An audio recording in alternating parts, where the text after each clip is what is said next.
حدیث میں آتا ہے ابن ماجہ کی چیپٹر نمبر 16 حدیث نمبر 219 جو اللہ کے رسول کہتے ہیں یا ابو در تم اگر ایک آیت کو سمجھو گے وہ 100 رکعت نفل سے بہتر ہے. اللہ کے رسول فرماتے یا ابو در تم اگر ایک قرآن کی آیت کو سمجھو گے وہ 100 رکعت صلاح نوافل صلاح سے بہتر ہے. اور ایک رکعت میں کم از کم سورہ فاتحہ تو پڑھنا چاہیے آپ کو. کم از کم 7 آیتیں ہیں. 100 رکعت میں کم از کم 700 آیتیں ہیں. تو اللہ کے رسول فرماتے ایک آیت کو سمجھ کے پڑھنا سمجھنا 700 آیت کی تلاوت کرنے سے بہتر ہے. یعنی سمجھنا 700 گنا صرف تلاوت سے بہتر ہے. اللہ کے رسول فرماتے ابن ماجہ میں اور یہ صحیح حدیث ہے.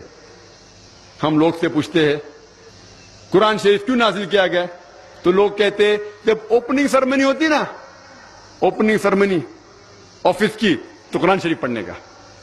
جب گھر کا افتتاح ہوتے تو قرآن شریف پڑھنے کا. جب کوئی مر گیا تو قرآن خوانی کرتے. تو قرآن شریف نازل کیا گیا تھا قرآن خوانی کے لیے. اور لوگ کرتے ختم قرآن 1 2 3 ختم قرآن کے رمضان میں 3 بار 4 بار 10 بار. الحمدللہ آپ کو ثواب ملے گا انشاءاللہ ملے گا. لیکن اگر آپ رمضان میں 2 بار ختم قرآن کرتے ہیں میری یہ رائے رہے گی کہ ایک بار عربی میں پڑھو اور ایک بار ترجمہ پڑھو وہ بہتر ہے. کم از کم سمجھ میں تو آئیں گا آپ کو. اور اگر آپ چاہتے ہیں کہ اوپننگ سرمنی میں قرآن خوانی ہو یا افتتاح ہو گھر کا تو قرآن خوانی ہو, کوئی مر جاتا قرآن خوانی. میں کوئی قرآن کی آیت میں صحیح حدیث میں نہیں جانتا ہوں کہ محمد صلی اللہ علیہ وسلم یا صحابہ کوئی مر جاتا تو قرآن پڑھتے تھے یا کوئی افتتاح کے لیے قرآن پڑھتے تھے. اگر آپ کو قرآن پڑھنے کا ہی ہے تو میں یہ کہتا ہوں کہ آپ قرآن اگر پڑھتے ہیں 100 مائل کی سپیڈ کے اوپر 30 لوگ کو بلاتے اور 1 گھنٹے میں ختم کرتے تو میں کہتا ہوں کہ 2 گھنٹے کے لیے بلاؤ. عربی بھی پڑھو ترجمہ بھی پڑھو. نہیں تو 30 کے بدلے 60 لوگ کو بلاؤ. ایک آدمی اگر 1 پارا پڑھتا ہے تو ایک آدمی کو بولا آدھا پارا پڑھو عربی میں اور آدھا پارا ترجمہ پڑھو. کم از کم وہ قرآن تو پڑھنا حدیث میں لکھا نہیں لیکن کم از کم اگر آپ ترجمہ پڑھیں گے تو آپ کو علم تو حاصل ہوگا اور انشاءاللہ کچھ چیز کے اوپر عمل تو کریں گے. تو قرآن کو سمجھ کے پڑھنا بہت ضروری ہے, بہت ضروری ہے. اور ایک مثال میں پیش کرتا ہوں کہ اگر آپ فرانس جاتے ہیں ایک ڈگری حاصل کرنے کے لیے BSc کی ڈگری, آپ فرینچ نہیں جانتے, آپ کلاس اٹینڈ کرتے ہیں. کلاس اٹینڈ کرتے ٹیچر استاد آپ کو پی دیتا ہے پریزنٹ, بولتے ہیں حاضر ہے حاضر ہے تو پی لکھتا ہے present, P for present English میں پریزنٹ.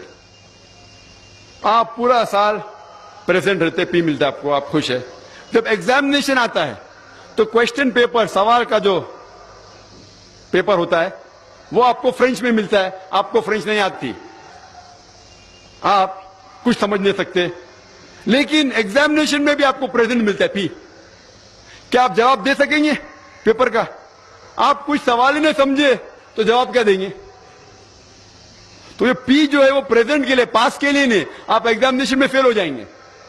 تو آپ صرف قرآن شریف عربی سے پڑھیں گے آپ کو پی ملے گا لیکن وہ پی پاس کے لیے نہیں ہے, پریزنٹ کے لیے موجود حاضر. ہمیں غلط فہمی ہے کہ ہم پڑھیں گے تو جنت میں جائیں گے. صرف پڑھنا کافی نہیں ہے, پڑھ کے سمجھو اور قرآن مجید پہ عمل کرو تو انشاءاللہ آپ جنت میں جائیں گے.